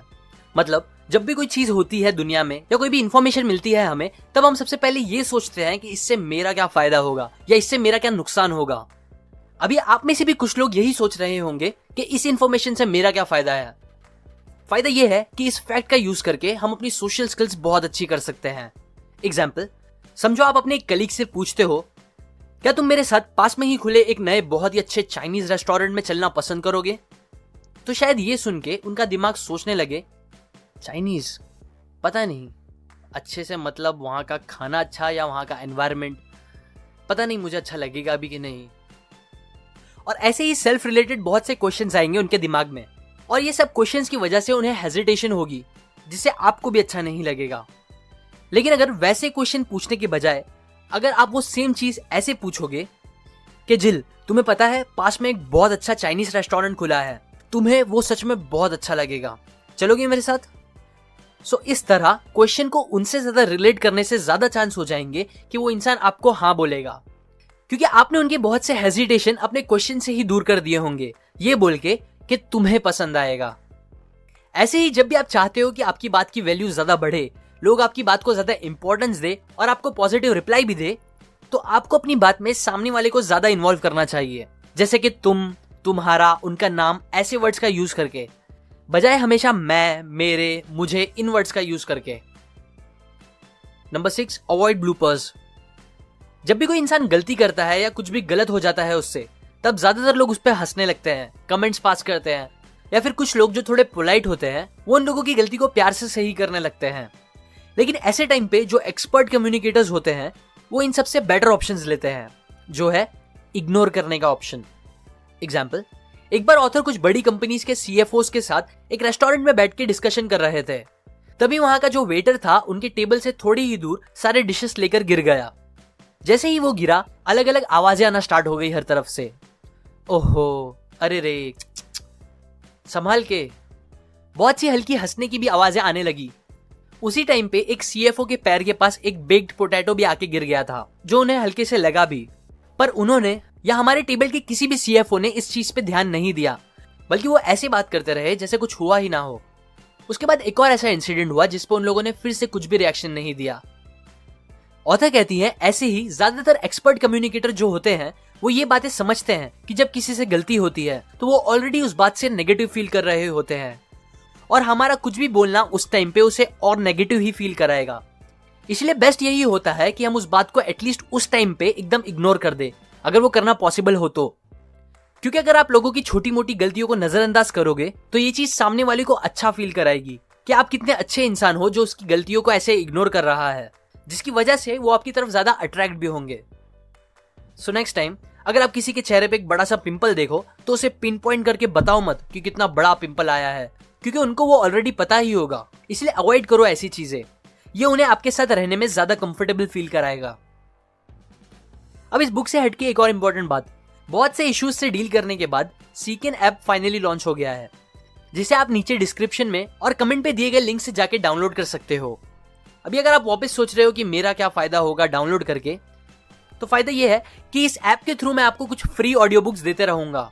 इस ऐप का यूज करके आप मेरे वीडियोस डायरेक्ट देख सकते हो, फिर उसे इजीली डाउनलोड कर सकते हो और उसे शेयर भी कर सकते हो। आगे और फायदा ये होगा कि इसमें मैं आपको एक टाइम मैनेजमेंट फीचर और फ्री पीडीएफ वर्जन में बुक्स भी देते रहूंगा। अभी थोड़ा काम बाकी है, इसलिए ये 2 फीचर्स में नेक्स्ट अपडेट्स में डाल दूंगा, सो डोंट वरी। जब तक के लिए आप फ्री ऑडियो बुक्स और बाकी फीचर्स का यूज कर सकते हो। अब वापस आते हैं इस वीडियो की बात पे। तो ये बातें मैंने आपको how to talk to anyone इस बुक से बताई है। अगर आपको बाकी सारी ट्रिक्स भी सीखना है तो आप ये बुक डिस्क्रिप्शन में जाके खरीद सकते हो। और अगर आप मेरे वीडियोस को कभी मिस नहीं करना चाहते तो आप सब्सक्राइब करने के बाद बेल पे बने आइकन पे क्लिक करें। उसके बाद एक और इंपॉर्टेंट स्टेप, आप सेंड ऑल नोटिफिकेशन के बॉक्स पे क्लिक करो, तभी आपको सारे नोटिफिकेशंस आएंगे। और एट द एंड लाइक करें अगर आपको ये ट्रिक्स काम की लगी। कमेंट करके बताएं आपको कौन सी ट्रिक सबसे अच्छी लगी। शेयर करें इस वीडियो को ताकि दूसरे भी आपसे अच्छे से बात कर पाए। सब्सक्राइब करें, मैं और ऐसी काम की बातें आपके साथ शेयर करता रहूंगा, यूजुअली हर week. And finally, thanks for watching.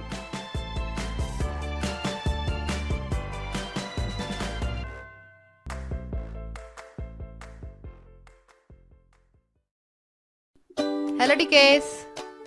Hello. क्या बात है आजकल कम दिखते हो? हाँ यार, आजकल काम ज़्यादा, थोड़ा बिजी हूँ इस टाइम। और तुम्हारा एग्ज़ाम ख़त्म हो गया?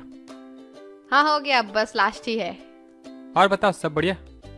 हाँ सब बढ़िया, और तुम बताओ? धत तेरी तो, हो गया बस कन्वर्सेशन ख़त्म। दुनिया का सबसे खतरनाक क्वेश्चन क्या है पता है? और बताओ। और उससे भी ज़्यादा खतरनाक है उसका आंसर। सब बढ़िया, तुम बताओ। क्योंकि इसके बाद लोगों को पता ही नहीं होता कि क्या बोले। हम अपने फ्रेंड, रिलेटिव और पड़ोसी से भी अच्छे से बात नहीं कर पाते। बहुत लोगों को ये नहीं पता होता कि कहाँ से बात स्टार्ट करनी है। और कई लोगों को ये प्रॉब्लम आती है कि बात को कंटिन्यू कैसे किया जाए। मतलब अगर आपने स्टार्ट कर दिया तो ऐसा कनेक्शन कैसे बनाया जाए जिससे सामने वाले और आप में एक अच्छे सा बॉन्ड बने। सो दोस्तों, इस वीडियो में आज हम सीखेंगे कि और बताओ का रिप्लाई कैसे देते हैं, स्लैश किसी भी नए इंसान से कैसे बात करो, स्लैश किसी भी स्ट्रेंजर, किसी भी अजनबी से कन्वर्सेशन कैसे स्टार्ट करना है, किसी भी नए इंसान को अपना दोस्त कैसे बनाना है जिससे लोग आपको पहली बार में ही पसंद करने लग जाए। So hello amigos, you watching kid KTS and this is Dikesh. तो चलो यार जल्दी से वीडियो स्टार्ट करते हैं। अब technique number 1, what's it technique.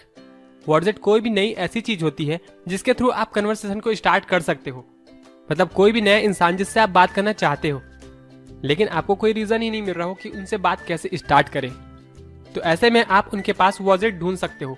What's it कोई भी चीज हो सकती है।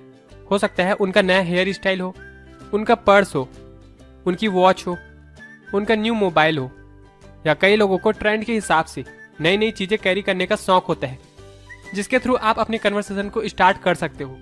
जैसे फॉर एग्जाम्पल, मैं हमेशा अपने पास एक छोटी सी डायरी रखता हूँ जिसमें मैं अपने आइडियाज, अपने थॉट्स या कोई भी छोटे मोटे काम उस पर लिख लेता हूँ जो मुझे एक हफ्ते के अंदर करना होता है।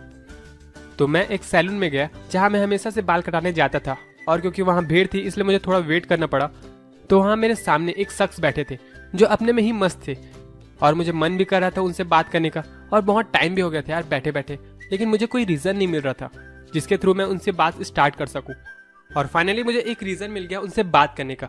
मुझे उनके पास एक डायरी दिख गई और यही वो वॉजिट था जिसके थ्रू मैं कन्वर्सेशन को स्टार्ट कर पाया। और फिर हम लोगों ने बहुत टाइम तक बात की और सच में मेरा एक बहुत अच्छा बॉन्ड बन गया उनसे। हालांकि ये बेस्ट एग्जाम्पल नहीं है, लेकिन आप समझ गए होंगे कि मैं क्या कहना चाहता हूँ। और कई लोग ये सोच रहे होंगे कि बस इस टेक्निक को ऐसे ही यूज़ करना है टाइम पास करने के लिए। तो ऐसा नहीं है मेरे भाई। इस टेक्निक की वजह से मुझे बहुत से फायदे भी हुए हैं और उसमें से एक फायदा ये है कि वो शख्स जिनकी मैं बात कर रहा हूँ वो मेरे सब्सक्राइबर फैमिली का हिस्सा है, जो मेरे हर वीडियोस देखते हैं, साथ में अपने फ्रेंड्स और फैमिली को भी रिकमेंड करते हैं मेरे वीडियोस देखने को। तो एक अनजान इंसान से इतनी हेल्प मिलना मेरे लिए तो बहुत अच्छी बात है। तो रूल एकदम सिंपल है, आपको सामने वाले को अच्छे से देखने हैं कि उनके पास कोई ऐसी चीज क्या है जिसके थ्रू आप कन्वर्सेशन स्टार्ट कर सकते हो। सो दोस्तों, अब बात करता हूँ टेक्निक नंबर 2 की, बी इंटरेस्टेड नॉट इंटरेस्टिंग। याद रखो, डेल कार्नेगी ने कहा था कि लोगों को इस बात से फर्क नहीं पड़ता कि आपका एक्सीडेंट हुआ है या आपके पैसे चोरी हो गए हैं। लोगों को तो सबसे बड़ी प्रॉब्लम सिर्फ अपनी ही प्रॉब्लम लगती है, चाहे वो बाइक का मिरर टूट जाने वाली छोटी चीज ही क्यों ना हो। इसलिए आपको हमेशा अपने कन्वर्सेशन में इस बात का ध्यान रखना चाहिए कि आप अपने बारे में कम और लोगों के बारे में ज्यादा बात करो। अब इसका ये मतलब नहीं है कि आप लोगों की बुराई करो, मैं ये बोल रहा हूँ कि आप लोगों की तारीफ करो। उनकी जेन्युइन तारीफ तो करो ही, साथ साथ उनके इंटरेस्ट को भी पकड़ने की कोशिश करो। अगर आप अपने कन्वर्सेशन में सिर्फ अपने ही बारे में बात करते हो कि आप कहाँ गए थे, कहाँ जाते हो, क्या करते हो, क्या खाते हो, उफ, तो लोग आपसे बोर हो जाएंगे। तो दोस्तों 70-30 का रूल यूज करो। सिर्फ 30% अपने बारे में बताओ और 70% उनके बारे में बात करो। उनके बारे में बात करने से मेरा मतलब है उनके इंटरेस्ट के हिसाब से बात करो। अगर इसका एग्जाम्पल दूं तो ये होगा कि अगर आप मुझसे क्रिकेट के बारे में बात करते हो और मुझे क्रिकेट पसंद नहीं है, या फिर आप मुझसे पॉलिटिक्स के बारे में बात करते हो जो वो भी मुझे पसंद नहीं है, तो मैं आपकी बातें क्यों सुनूं जब मैं उसमें बोर हो जा रहा हूं। लेकिन मुझे शेयर मार्केट में इंटरेस्ट है और आप भी उससे रिलेटेड ही कुछ बात करते हो, तो ऐसे में हमारे बीच एक अच्छा बॉन्ड बन सकता है। हमारे उस समय की कन्वर्सेशन बहुत अच्छी हो सकती है क्योंकि हम दोनों ने एक दूसरे के इंटरेस्ट को कैप्चर कर लिया। तो क्वेश्चन ये है कि आपको ये कैसे पता चलेगा कि सामने वाला क्या सोचता है, उसका इंटरेस्ट क्या है। तो मेरा आंसर ये है कि आप जितना लोगों से बात करोगे उतना आप उनके बारे में जान पाओगे और ये भी जान पाओगे कि उनका इंटरेस्ट किस में है। क्योंकि आप किसी भी टॉपिक पे बात क्यों ना कर रहे हो, सामने वाला अपने इंटरेस्ट की कुछ बातें उसमें जरूर डाल देगा। और आपने अक्सर ऐसा देखा भी होगा कि लोग अपने बात को रखने के लिए चिल्ला के बोलते हैं या किसी दो लोगों की बात में अपनी बात घुसेड़ने की कोशिश करते हैं। सो दोस्तों, ये बहुत काम की टेक्निक है, इसे यूज जरूर करना। अब बात करते हैं टेक्निक नंबर 3 की, यूज आंसरेबल सेंटेंस। दोस्तों, आप क्या बोलते हो, आपके क्या सेंटेंस और क्या वर्ड आप यूज करते हो, उससे भी फर्क पड़ता है आपके कन्वर्सेशन में। जैसे आप किसी को सिर्फ अपना नाम बताते हो, फॉर एग्जाम्पल मेरा नाम राहुल है, तो सामने वाला भी सिर्फ अपना नाम बता के ही चुप हो जाएगा। लेकिन अगर आप कहो, हेलो मेरा नाम राहुल है, मैं सेंट्रल कॉलेज में पढ़ता हूँ और मैं पार्ट टाइम जॉब भी कर रहा हूँ। लेकिन दोस्तों, आपको बहुत सारी बातें एक साथ बोलने की जरूरत नहीं है, लेकिन तब भी आप कोई ऐसा सेंटेंस यूज करते हो तो सामने वाले का जो आंसर है वो भी ऐसा ही होगा जिससे आप कन्वर्सेशन और भी आगे तक ले जा सकते हो। जितने शॉर्ट में आप बात करोगे आपकी कन्वर्सेशन भी उतनी ही शॉर्ट होगी। और अगर आप किसी नए इंसान से ऐसे बात भी करते हो तो ऐसे शॉर्ट कन्वर्सेशन का कोई फायदा भी नहीं होता, क्योंकि इससे आपके असली थॉट्स तो एक्सचेंज हुए ही नहीं। तो इस टेक्निक को भी जरूर यूज करना। 2 सेकंड रुक के ये सोचना कि अगर आप इस बात को बोलते हो तो सामने वाले का क्या आंसर होगा, उस हिसाब से अपने सेंटेंस को चुनना। इस टेक्निक में आपको स्टार्टिंग में थोड़ी सी प्रॉब्लम जरूर होगी, क्योंकि मैं आपको बोल रहा हूँ सेंटेंस चुनने हैं बोलने से पहले। लेकिन जैसे जैसे आप इसे डेली यूज करते हो, लेकिन आप इन 3 टेक्निक्स के मास्टर बन जाओगे। चौथी टेक्निक भी इसी से रिलेटेड है और बहुत पावरफुल है, जो है give people a topic to talk. मतलब लोगों को एक टॉपिक दे दो। एक सेंटेंस में बात करने से अच्छा है कि आप सामने वाले को एक टॉपिक ही दे दो, जिससे आप लोगों की कन्वर्सेशन ऑटोमेटिकली बड़ी हो जाए। अब टॉपिक कुछ भी हो सकता है, लेकिन ध्यान इस बात का रखना कि जो भी टॉपिक हो वो सामने वाले के इंटरेस्ट से मैच होने चाहिए, क्योंकि अगर टॉपिक मैच नहीं होता तो सामने वाला बंदा उसे कंटिन्यू करेगा ही नहीं। तो दोस्तों, ये तो हो गया आज की वीडियो का टॉपिक। अब बात करते हैं कि क्या दोस्त बनाना सच में इंपॉर्टेंट होता है। मतलब जो भी बकवास मैंने इस वीडियो में की है, क्या उसका एक्चुअल में कुछ मतलब भी है। दोस्तों, हमारे लिए फ्रेंड सर्कल बहुत ही ज्यादा मायने रखता है, क्योंकि जिन लोगों के साथ हम रहते हैं हम उन्हीं लोगों के समअप होते हैं। मतलब जैसे हमारे फ्रेंड होते हैं हम भी वैसे ही बन जाते हैं। तो अपने फ्रेंड बहुत ही केयरफुली चुनो। अच्छे फ्रेंड्स हमेशा आपकी मदद के लिए तैयार रहते हैं, क्योंकि हर फ्रेंड आपको आपकी प्रॉब्लम में हेल्प तो नहीं कर सकता, लेकिन अच्छे फ्रेंड्स के होने से प्रेशर जरूर कम हो जाता है। हालांकि कुछ फ्रेंड्स के कारण प्रेशर और बढ़ जाता है। तो दोस्तों, होप करता हूँ ये वीडियो आपको पसंद आई हो। ये सारी बातें मैंने आपको 92 tricks to talk to anyone से बताई है। इस बुक में 92 ट्रिक्स हैं, बहुत से छोटे छोटे लेकिन बहुत ही काम के, जिसे आपको पता होना बहुत जरूरी है। तो डिस्क्रिप्शन में मैंने इस बुक की लिंक दे दी है, आप वहां से जाके बुक को परचेस कर सकते हो। सो दोस्तों, अगर वीडियो अच्छी लगी तो उसे लाइक जरूर करना। एम कर रहा हूँ 100 लाइक का। तो दोस्तों, वीडियो अच्छी लगी तो लाइक तो कर ही देना यार। और अभी तक इस वीडियो पे बने हुए हो तो थैंक यू सो मच। आपने बहुत ही पावरफुल टेक्निक सीखी है, जिसे आपको लोगों से शेयर जरूर करना चाहिए। So friend, thank you for watching, have a good day. मिलते हैं ऐसे ही इंटरेस्टिंग वीडियो पे, तब तक के लिए भारत माता की जय। Vande Mataram. Be smart, be aware.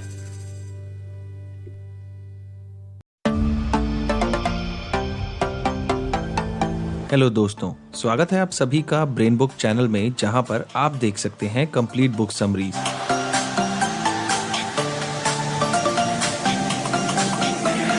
आज मैं आपके लिए फिर से एक वीडियो लेकर आया हूं और जिस किताब के बारे में हम बात करने वाले हैं उसका नाम है 92 little tricks to talk to anyone और इस किताब की राइटर हैं लेल लॉन्ड्स। इस किताब में 92 ऐसी ट्रिक्स बताई गई हैं जिससे हम अपने रिश्तों को अच्छा बना सकते हैं और किसी भी इंसान से इम्प्रेसिव तरीके से बात कर सकते हैं। किसी से बात करना एक आर्ट होता है जो हमें हर जगह प्यार और सम्मान दिलाता है। अगर हम किसी से अच्छे से बात करें तो हर व्यक्ति हमारा दोस्त बनना चाहता है, चाहे कोई बिजनेस हो या नौकरी, या किसी से प्यार की बात करनी हो या किसी को इम्प्रेस करना हो। अगर अपनी बातों से सामने वाले व्यक्ति के ऊपर जादू कर दिया जाए तो हमें सब कुछ मिल सकता है। अच्छे तरीके से बात करना लोगों के साथ व्यवहार करने का सबसे अच्छा तरीका है। इस किताब में यही बताया गया है कि किस तरह आप दूसरों के साथ बात करके उन्हें अपना बना सकते हैं और अपने लिए तरक्की के रास्ते खोल सकते हैं। आज हम आपको ऐसी 92 छोटी छोटी ट्रिक्स बताने वाले हैं।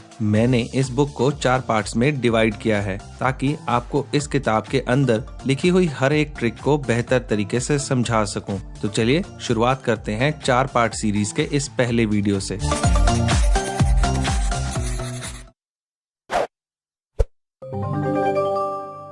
ट्रिक नंबर 1, किस तरह लोगों को एक भी शब्द कहे बिना अपनी बातों से प्रभावित करें। जैसे कि हम सब जानते ही हैं कि first impression is the last impression, तो हमारे पास सिर्फ 10 सेकंड होते हैं ये दिखाने के लिए कि हम क्या हैं और ये इस बात से डिसाइड होता है कि हम किस तरह चलते हैं, किस तरह दूसरों से बात करते हैं, हमारी सोच कैसी है और हमारा व्यवहार कैसा है। राइटर लिखती हैं कि हमारा शरीर हमारी जुबान के बोलने से पहले ही सामने वाले से बातें करने लगता है।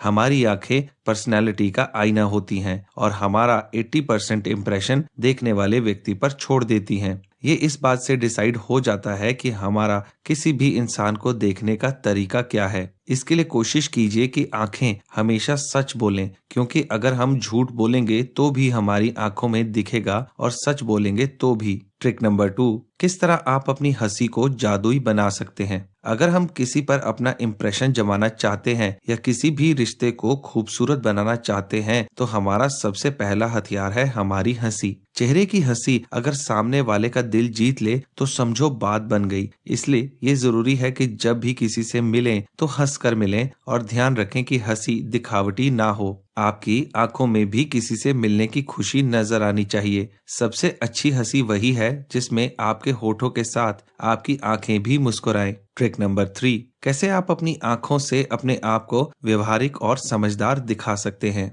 हम अपनी आंखों के द्वारा अपने आप को समझदार और अच्छे व्यवहार वाला दिखा सकते हैं। हमारी आंखें हमारे तरीके और हमारी भावनाओं का आईना है। इसमें परेशानी या डर नजर आ सकता है, इनमें दया और प्यार भी झलक सकता है। कभी कभी ये किसी पर शक होने की बात भी कह सकती हैं। इनमें गहरे सदमे की झलक भी मिल सकती है। राइटर लिखती हैं कि जितने अच्छे तरीके से हम लोगों से आंख मिलाकर बात करेंगे उतना ही ज्यादा सामने वाले व्यक्ति के अंदर पॉजिटिव भावनाओं का संचार होगा और लोग हमारी बात आसानी से समझेंगे। इसलिए हमेशा बातचीत के दौरान आई कांटेक्ट रखें ताकि लोगों को ये लगे कि आप उनकी बातों में इंटरेस्ट ले रहे हैं। ट्रिक नंबर 4, किस तरह आप अपनी आंखों से किसी व्यक्ति से अपने आप को प्यार करवा सकते हैं। जिस तरह पुलिस वाले किसी मुजरिम से बात करते समय अपनी नजर 1 मिनट के लिए भी नहीं हटाते हैं, जिस तरह किसी कंपनी के बॉस अपने कर्मचारियों को कोई बात समझाते हुए अपनी आंखें एकदम सामने रखते हैं, उसी तरह अगर आप किसी व्यक्ति को अपने आप से प्यार करवाना चाहते हैं तो उस व्यक्ति पर अपनी आंखें बनाए रखें। लेकिन आपको ये भी याद रखना होगा कि कई बार किसी को लगातार देखते रहना ऐसा लगता है जैसे आप सामने वाले इंसान को घूर रहे हैं या उसे जज कर रहे हैं। ऐसी सिचुएशन में व्यक्ति अनकंफर्टेबल भी हो सकता है, इसलिए इस बात का ध्यान रखें।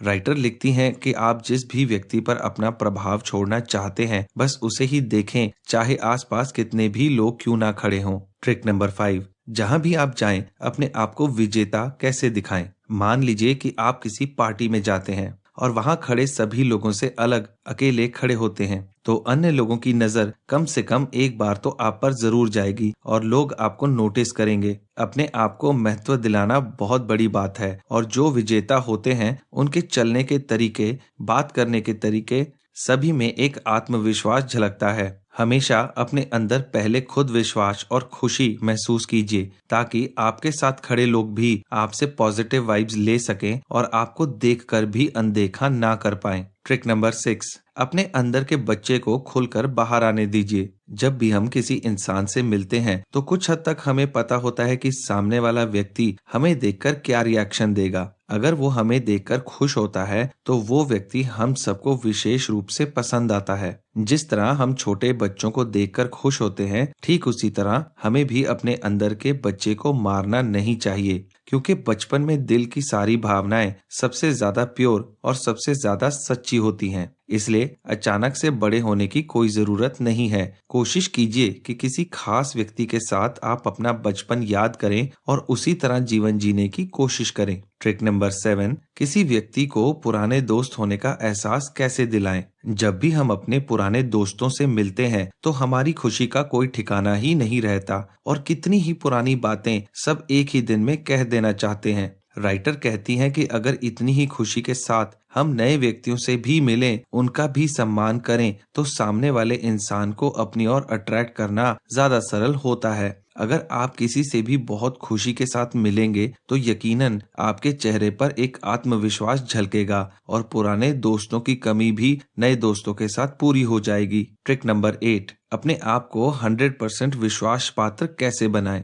दोस्तों, कई बार जीवन में ऐसी सिचुएशंस आती हैं कि हम झूठ ना बोलते हुए भी आसपास के माहौल का शिकार हो जाते हैं। अगर हम किसी ऐसे व्यक्ति के साथ उठते बैठते हैं जो झूठ बोलता है तो कई बार ये सिचुएशन हमारे लिए नेगेटिव प्रभाव पैदा कर देती है। इसलिए हमेशा कोशिश कीजिए कि आप जो भी कहें उस बात पर डटे रहें और अपना काम पूरा करें। यही एक तरीका है लोगों को अपने ऊपर विश्वास दिलाने का, और अगर यही बात आपके व्यवहार में हमेशा के लिए शामिल हो जाए तो कभी भी आपको किसी प्रकार के अविश्वास का सामना नहीं करना पड़ेगा और लोग आंख बंद करके आपके ऊपर विश्वास करेंगे। ट्रिक नंबर 9, अपनी अद्भुत शक्ति से लोगों को कैसे पढ़ें।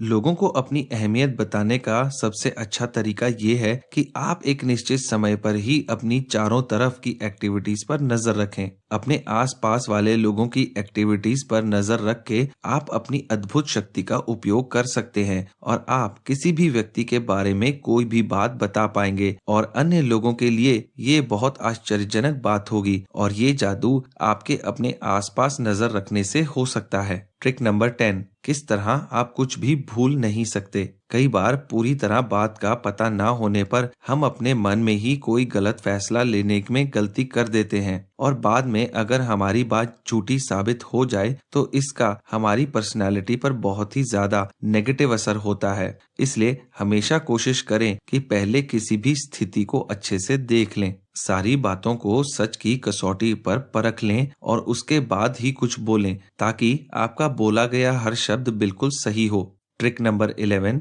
अपनी बात की शुरुआत कैसे करें। जब भी आप किसी से मिलें तो कोशिश करें कि अचानक मिलते ही काम की बात करना शुरू ना करें। कुछ वक्त रुकें, लोगों की बात सुनें। जिस व्यक्ति से आपको काम है उस वक्त उसका मूड कैसा है ये जानने की कोशिश करें, क्योंकि हो सकता है कि सामने वाला व्यक्ति किसी परेशानी में हो और आपकी कही कोई भी बात उसे और परेशान कर दे या वो ध्यान ना दे तो आपको बुरा लगे। तो बेहतर ये है कि जब आप दोनों का मूड मैच हो जाए तभी किसी बात की शुरुआत की जाए। ट्रिक नंबर 12, अपने व्यक्तित्व को कैसे असाधारण दिखाएं। दोस्तों, सबसे ज्यादा जरूरी है कि हम वास्तव में जैसे हैं वैसे ही दिखें। कई बार हम ये सोचकर कि लोग हमारे बारे में क्या सोचेंगे, अपनी रियल पर्सनैलिटी को बाहर नहीं निकालते और वो बोलते हैं जो सामने वाले को सुनने में अच्छा लगे। लेकिन राइटर लिखती हैं कि आपके द्वारा कहा गया पहला शब्द हमेशा अच्छा ही होता है, चाहे वो कुछ भी हो। ज्यादा बनकर या संभल कर बात करने से आपका एक अलग अंदाज खत्म हो जाता है, लेकिन आप जैसे हैं वैसे ही रहें तो आपका व्यक्तित्व असाधारण दिखेगा। ट्रिक नंबर 13, लोग किस तरह आपसे बात करने के इच्छुक बने।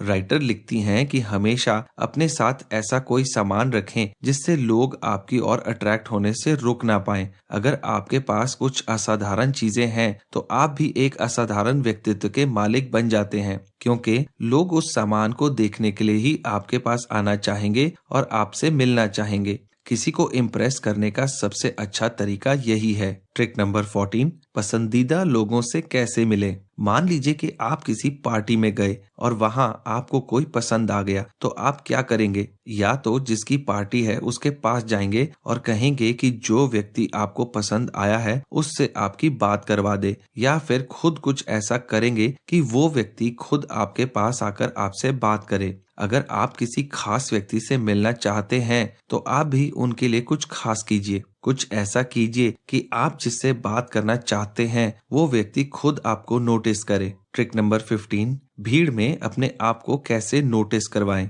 मान लीजिए कि आप किसी ऐसी जगह जाते हैं जहां आपको बहुत कम लोग जानते हैं और आप चाहते हैं कि लोग आपको जाने, तो अपनी आंखों और कानों को खुला रखिए और देखिए कि पूरी पार्टी में आपकी जरूरत कहाँ है और किस काम के लिए है। वहां काम कीजिए, अपना सहयोग दीजिए और सभी के चहेते बन जाइए। ट्रिक नंबर 16, आप कहाँ से हैं ये खास तरीके से कैसे बताएं। अगर कोई आपके शहर के बारे में पूछे तो सीधा सीधा जवाब देने से अच्छा है अपने शहर की कुछ खासियत या वहाँ की किसी अच्छी जगह के बारे में बताएं, ताकि लोगों को ये पता लगे कि आप किस तरह की जगह से संबंध रखते हैं और अपने शहर के बारे में आप कितना अपडेट रहते हैं। ट्रिक नंबर 17, आप क्या करते हैं इसका जवाब विजेता की तरह कैसे दें। जब भी आपसे कोई आपके काम के बारे में पूछे तो सीधा जवाब देने से अच्छा है कि आप अपने काम के बारे में सारी खूबियां बताएं। किस तरह आपका आपके काम की तरफ झुकाव हुआ, आप इस काम में अपना क्या भविष्य देखते हैं और अपने काम को आप कितना पसंद करते हैं। ये सब बताने से सामने वाले के ऊपर पॉजिटिव असर जरूर होगा और वो आपके काम का सम्मान करेगा, फिर चाहे काम छोटा हो या बड़ा। ट्रिक नंबर 18, अपने खास दोस्त को किस तरह मेजबान से मिलवाएं। जब भी हम अपने खास मित्र या किसी अन्य व्यक्ति का परिचय मेजबान यानी होस्ट से करवा रहे होते हैं तो कोशिश कीजिए कि नाम बताने के साथ साथ उस व्यक्ति की कुछ खूबियां जैसे शिक्षा, उसकी रुचि और उसके अचीवमेंट के बारे में भी जरूर बताएं, ताकि सुनने वाला इंटरेस्ट के साथ आपकी बातों को सुने और मेजबान को अपने मेहमान में दिलचस्पी हो। ट्रिक नंबर 19, किस तरह बातचीत को बोरिंग ना होने दें। किसी से बात करते वक्त कई बार बातचीत इतनी बोरिंग हो जाती है कि सामने वाला व्यक्ति उठकर जाने का तरीका ढूंढने लगता है और बात को टालने की कोशिश करता है। इसलिए कोशिश कीजिए कि कभी भी बातचीत को बोरिंग ना होने दें। इसके लिए जब भी आप किसी की बात सुन रहे हो तो एक जासूस की तरह अपने आंख और कान खोले रखिए और बातचीत के दौरान कोई ऐसी बात आए जो सामने वाले व्यक्ति की पसंद की हो तो बस वही बात करना शुरू कर दीजिए, क्योंकि सबको हमेशा वही बात करने में अच्छी लगती है जिसमें उनकी रुचि हो। ट्रिक नंबर 20, लोग आपके पसंदीदा विषय पर कैसे बात करें। कई बार लोग सिर्फ अपनी बात कहने पर ही ध्यान देते हैं, दूसरों की बातें सुनने में नहीं। लेकिन अगर आप सबका ध्यान अपनी तरफ खींचना चाहते हैं तो दूसरों की बात सुनना भी शुरू कीजिए, क्योंकि सभी को अच्छे स्पीकर से ज्यादा अच्छे लिसनर पसंद होते हैं। और उससे भी अच्छी बात यह है कि अगर कोई आपके दिल की बात आपसे कहना चाहता है तो आप सामने वाले को ये मौका जरूर दें। अगर आप किसी की बात सुनेंगे तो वो भी आपकी बात सुनने में रुचि जरूर लेगा। ट्रिक नंबर 21, अब मैं क्या कहूँ, किस तरह से ये सोचने की जरूरत ना पड़े। मान लीजिए कि आप किसी से बातें कर रहे हैं और उस व्यक्ति की बात पूरी हो गई है और अब बोलने की बारी आपकी है। ऐसी स्थिति में कई बार ये समझ नहीं आता कि आप क्या बोलें और दिमाग बिल्कुल ब्लैंक हो जाता है। तो आप बस इतना कहिए कि हाँ मैं समझ गया, या आपके साथ वाले व्यक्ति द्वारा बोले गए आखिर के कुछ शब्द सवाल के रूप में रिपीट करके आप इस स्थिति से बच सकते हैं। अपने आप को बचाने का ये सबसे आसान तरीका है। ट्रिक नंबर 22, चैटिंग सबसे अच्छा उपाय। अगर हम किसी से आमने सामने बात कर रहे हों और अचानक हमें किसी जरूरी काम से जाना पड़े या आप बोर हो रहे हों, तो उस व्यक्ति से यह कहना थोड़ा ऑकवर्ड होता है कि माफ कीजिए, मुझे आपकी बात अधूरी छोड़कर जाना पड़ रहा है। लेकिन चैट करते वक्त आपके लिए ये स्थिति बिल्कुल भी ऑकवर्ड नहीं होगी, क्योंकि चैट करते वक्त सामने वाला व्यक्ति हमारे सामने नहीं होता, तो वो कैसा रिएक्शन करेगा ये डर हमें नहीं होता और हम आसानी से अपनी बात रखकर अलग हो सकते हैं। ट्रिक नंबर 23, पॉजिटिव व्यक्ति कैसे बने। जब भी हम किसी नए व्यक्ति से मिलते हैं तो हम यही चाहते हैं कि अगर पहले हमारे जीवन में कुछ ऐसा हुआ है जो आगे आने वाले रिश्तों को खराब कर सकता है, तो हमें वो सारे सच सामने वाले व्यक्ति को बता देने चाहिए। राइटर लिखती हैं कि आपकी ये सोच बिल्कुल सही है, लेकिन आप जिस भी व्यक्ति को ये सच बताना चाहते हैं, पहले उसके साथ एक अच्छी दोस्ती की शुरुआत कीजिए। और जब आपको ऐसा लगे